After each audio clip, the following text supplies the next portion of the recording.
Imagina una iglesia en la que la mayoría de los obispos ya no profesan la fe católica completa. No es una hipótesis, no es una exageración para llamar la atención. Ocurrió. Y no durante unos meses, durante décadas. Concilios enteros aprobaron el error. Los emperadores lo impusieron por la fuerza. Y los pocos obispos que se negaron a firmar fueron aislados, desterrados y presentados públicamente como alborotadores, fanáticos y enemigos de la paz de la Iglesia. San Jerónimo lo resumió en una frase que lleva 17 siglos golpeando. El mundo entero gimió y se asombró al encontrarse a Arriano. Todo parecía perdido, y sin embargo la fe se salvó. No por los números, no por las votaciones de la mayoría, se salvó por un puñado de hombres que se negaron a callarse. Te cuento esto porque en los últimos meses 3 de los hombres más respetados de la Iglesia, un cardenal de la Curia, un obispo y un cardenal africano, han levantado la voz por separado, desde 3 continentes distintos, diciendo casi lo mismo. Y uno de ellos, escúchame bien, lleva por nombre religioso el del propio santo de esta historia. Quédate hasta el final, porque al terminar vas a entender qué separa exactamente al que denuncia siendo fiel del que se rompe. Y esa diferencia hoy le hace falta a mucha gente. Vamos al siglo IV. Un sacerdote de Alejandría llamado Arrio empezó a enseñar que el Hijo no es Dios en el mismo sentido en que lo es el Padre. En la superficie sonaba a una sutileza teológica, una distinción menor, cosas de teólogos, diría cualquiera. Y ahí está la trampa. Atacaba el corazón mismo del cristianismo, porque si Cristo no es plenamente Dios, toda la estructura de la salvación se derrumba. Solo Dios podía hacer en la cruz lo que la fe afirma que Cristo hizo. Si Cristo es una criatura, no nos ha salvado nadie. Y aquella idea se extendió como un incendio. Presta atención a cómo se extendió, porque el mecanismo es lo importante. En pocas décadas, una parte enorme del episcopado la había adoptado abiertamente, o, y esto es lo que quiero que retengas, la toleraba por tener una vida eclesiástica más tranquila, menos conflictiva, más cómoda. Concilios enteros aprobaron fórmulas favorables a la herejía. Los emperadores romanos la respaldaron activamente, usando el poder del Estado para forzar a los obispos reacios, y a los que se resistían los aislaron, los desterraron y los descalificaron en público como fanáticos que perturbaban la paz y la unidad de la Iglesia. Fíjate bien en el orden de los factores, porque se repite siempre. Primero, una ambigüedad que suena inofensiva. Después, una mayoría que no la comparte del todo, pero calla por no tener problemas. Luego, el poder que la impone. Y al final, el insulto al que no traga. Rígido, divisivo, enemigo de la unidad. No fueron 1000 herejes convencidos los que casi hunden la fe. Fueron miles de hombres buenos que prefirieron no tener problemas. Y en medio de aquello aparece un hombre, Atanasio, obispo de Alejandría. Lo desterraron de su propia diócesis 5 veces. 17 años de su vida fuera de su sede. 5 veces por una sola cosa, por negarse a firmar una línea contra la divinidad de Cristo. De su historia nació una frase que ha atravesado los siglos: Athanasius contra mundum, Atanasio contra el mundo. Un hombre, casi un solo hombre, en pie frente a una herejía entera que había perdido el rumbo. Lo calumniaron. Fue depuesto formalmente de su diócesis por concilios controlados por sus adversarios. Tuvo que huir al desierto de Egipto, donde lo escondieron los monjes. Y ahora escucha de qué lo acusaban, porque esto es lo que va a hacer que se te ponga la piel de gallina. Eclesiásticos de altísimo rango decían de él que él era el verdadero problema, que era el inflexible, que era el alborotador que sembraba división en una iglesia que, decían sus adversarios, solo quería paz y unidad. ¿Te suenan? Son casi palabra por palabra las mismas acusaciones que se lanzan hoy contra quien pide claridad doctrinal en un momento de confusión. Pero aquí viene lo decisivo, y es lo que convierte a Atanasio en un santo y no en un cabecilla. Escúchame bien, porque es el eje de todo este vídeo. Atanasio no cedió ni un centímetro en la doctrina y nunca abandonó la Iglesia, nunca, ni desterrado 5 veces, ni depuesto por concilios, ni calumniado por sus hermanos obispos. Jamás fundó una estructura alternativa más pura por su cuenta.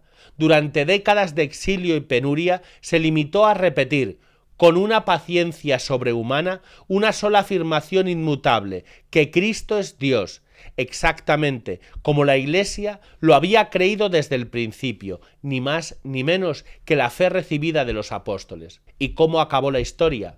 Acabó en triunfo, no enseguida, y no sin sufrimiento real y prolongado, pero acabó en triunfo. La fe definida en Nicea fue reafirmada y el arrianismo como movimiento se desvaneció.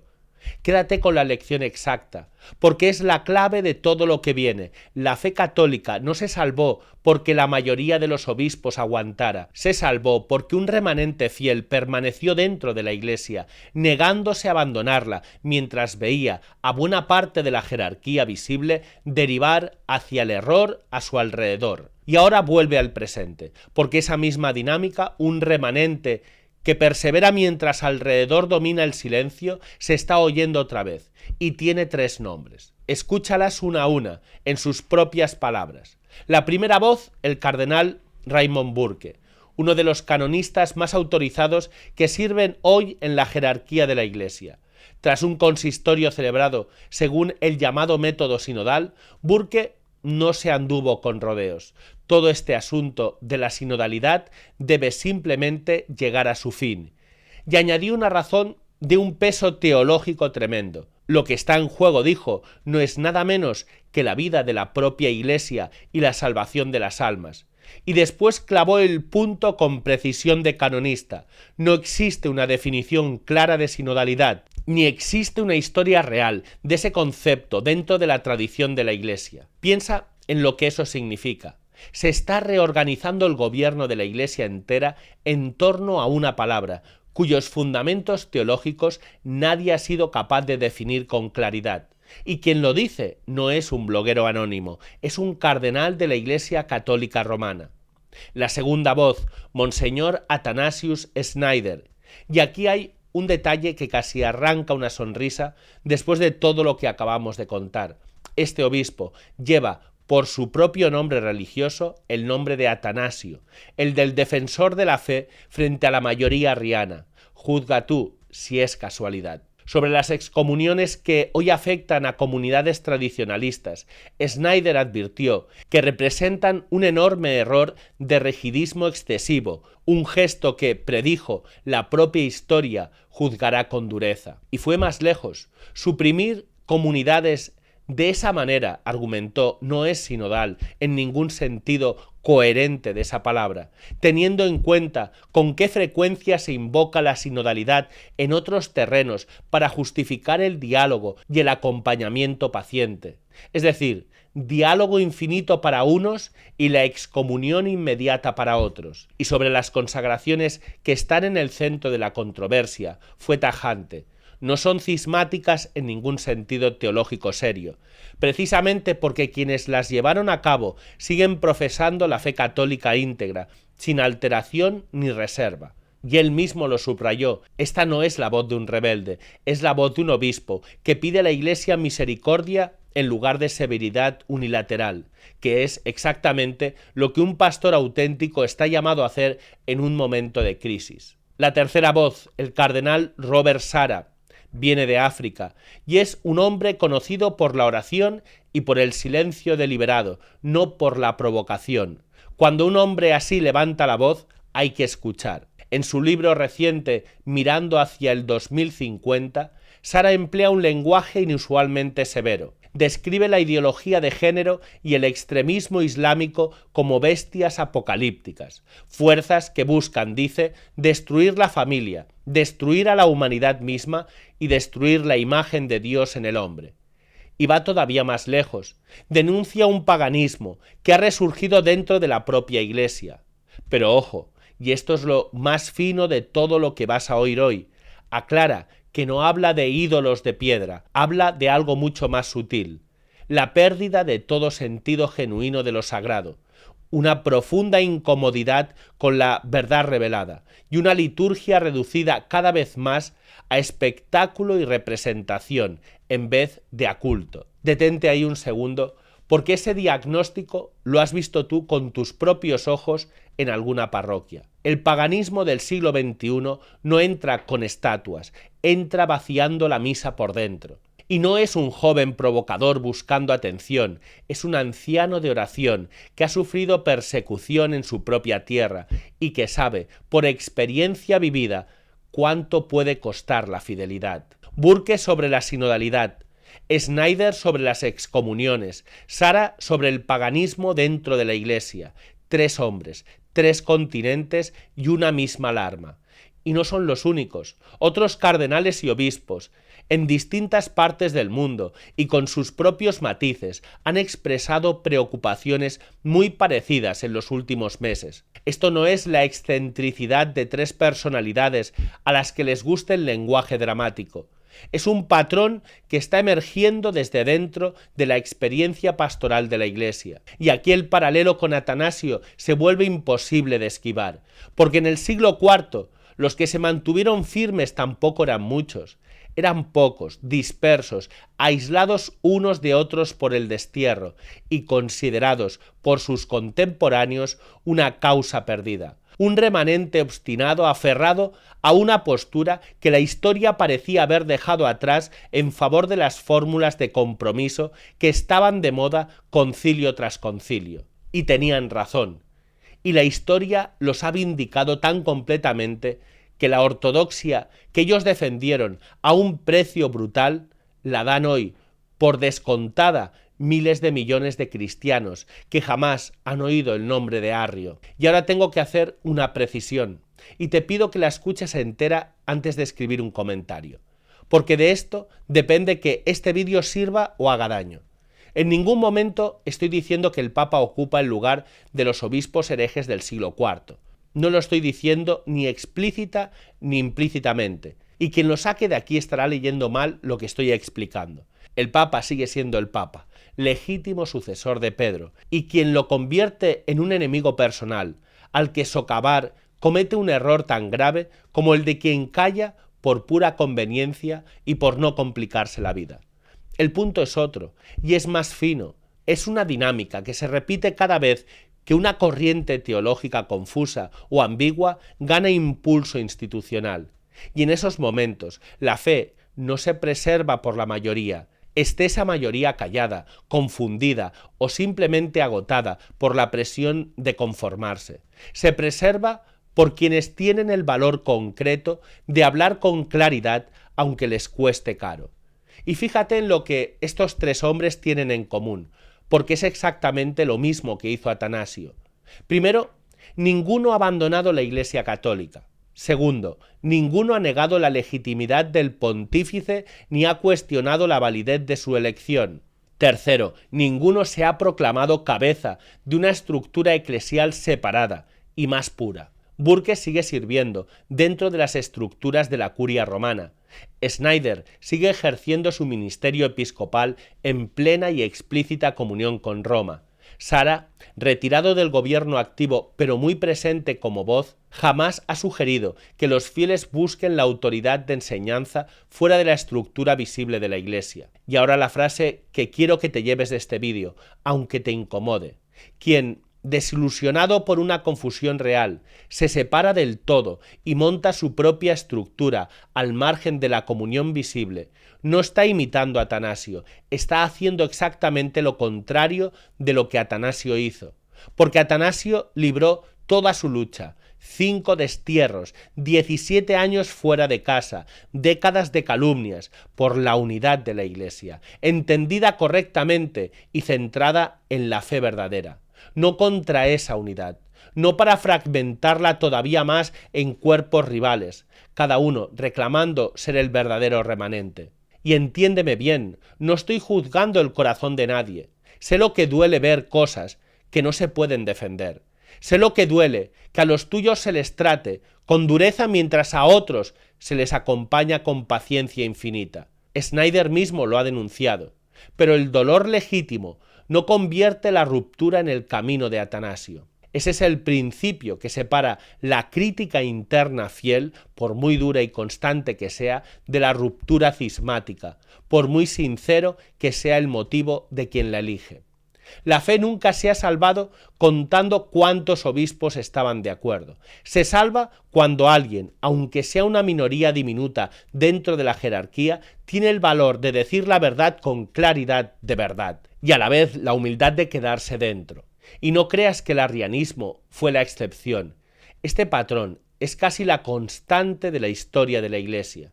Siglo V, la controversia monofisita, otra disputa sobre Cristo, la misma confusión institucional, la misma resistencia valiente de una minoría. Siglos VIII y IX, la crisis iconoclasta, emperadores y buena parte del episcopado reprimiendo activamente la veneración de las imágenes sagradas, mientras un puñado comparativamente pequeño de monjes, obispos y laicos preservaba la tradición más antigua, pagando con el destierro, la cárcel y, en algunos casos documentados, la ejecución. Y al final la Iglesia les dio la razón. Siglos XIV y XV, el cisma de Occidente, pretendientes rivales al papado, dividiendo la lealtad de toda una generación de católicos. ¿Sabes hasta qué punto llegó la confusión? Hasta el punto de que hubo santos canonizados que durante un tiempo no supieron cuál de los pretendientes era el papa legítimo, santos, sin saberlo. Y en cada uno de esos momentos, mirados hoy con la claridad que da el tiempo, la solución no llegó por consenso de la mayoría de los obispos del momento. Llegó por la fidelidad paciente, costosa y al principio impopular de un número pequeño de personas que se negaron a abandonar lo que la Iglesia siempre había enseñado y que se negaron igualmente a abandonar a la Iglesia. Las dos cosas a la vez, siempre las dos cosas a la vez. Y por eso quiero que este vídeo no te deje angustiado, te tiene que dejar esperanzado. Y te explico por qué. Si este coro de voces sigue creciendo, si más obispos más allá de estos tres encuentran el mismo valor que han demostrado Burke, Schneider y Sara, eso significa algo enorme. Significa que el Espíritu Santo no ha dejado de suscitar pastores valientes dentro de la Iglesia. Ni siquiera en una época que muchos católicos de a pie les parece de confusión, de deriva y de silencio. La historia rara vez se repite igual, pero rima. Y cuando rima ya sabemos cómo acaba. Acaba con la verdad en pie, aunque tarde décadas y cueste carreras, reputaciones y destierros. ¿Y tú qué pintas en esto? Mucho más de lo que crees, porque tú no eres un espectador de la crisis, eres parte del remanente, y el remanente hace tres cosas: reza por sus obispos, por los valientes y por los que aún no lo son, se forma para no ser arrastrado por la ambigüedad de moda, y no se va. Aguanta, fórmate y no te calles, pero no te vayas, porque el que se queda y dice la verdad, ese es el que va por el camino de Atanasio. Y hablando de quedarse y sostener a la Iglesia con hechos y no solo con palabras, déjame pedirte algo muy concreto antes de despedirnos. Porque la ortodoxia sin caridad se queda en discusión y nosotros no queremos eso. Seguimos con la campaña de la Asociación Familia de San José. El banco de alimentos sigue funcionando cada semana, gracias a vosotros. Pero ahora hace falta lo más básico: comprar comida. Alimentos para llenar unas estanterías que se vacían en cuanto se reparten, porque cada vez llega más gente y familias que hoy, aquí al lado, no tienen que poner en la mesa. Te pido la compra de una familia, lo que puedas. 5 euros son comida, 20 euros son la cena de una casa durante días. Todos los datos en la descripción y en el comentario fijado. Que San José, que tuvo que buscar el pan para el niño y para su madre, te lo devuelva multiplicado. Y la última cosa, que es la que de verdad sostiene todo lo demás. En las grandes crisis de la Iglesia, el remanente fiel nunca fue el que más hablaba, fue el que más rezaba. Por eso te invito a lo que hacemos aquí cada día. Rezamos el rosario juntos en directo, por la Iglesia, por el Papa, por los obispos, y porque Dios siga suscitando pastores con valor. Para rezar con nosotros entra en nuestro canal de WhatsApp. Ahí compartimos cada día el enlace del rosario en directo. Tienes el acceso en la descripción y en el comentario fijado.